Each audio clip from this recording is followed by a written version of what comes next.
BNP chairperson ও সাবেক প্রধানমন্ত্রী বেগম খালেদা জিয়ার মৃত্যুতে শোকের সাগরে ভাসছে দেশ।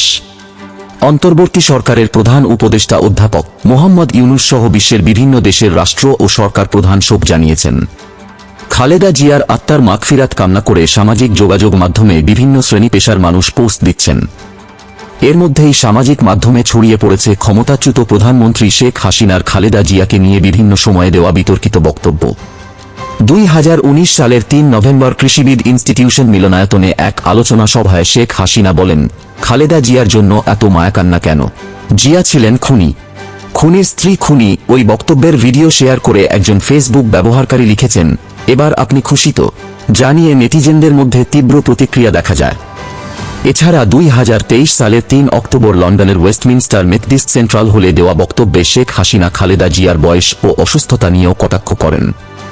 তিনি বলেন, তার বয়স 80-র ওপরে হয়ে গেছে, যাওয়ার সময় হয়ে গেছে, কান্নাকাটি করে লাভ নেই। চিকিৎসা প্রসঙ্গ টেনে তিনি আরও মন্তব্য করেন, এভার কেয়ারে দেশের সবচেয়ে দামি হাসপাতালে চিকিৎসা নিচ্ছে, তবুও বলা হচ্ছে মরে যাচ্ছে। খালেদা জিয়ার মৃত্যুর পর এসব বক্তব্য নতুন করে আলোচনায় এসেছে এবং সামাজিক মাধ্যমে তীব্র বিতর্কের জন্ম দিয়েছে।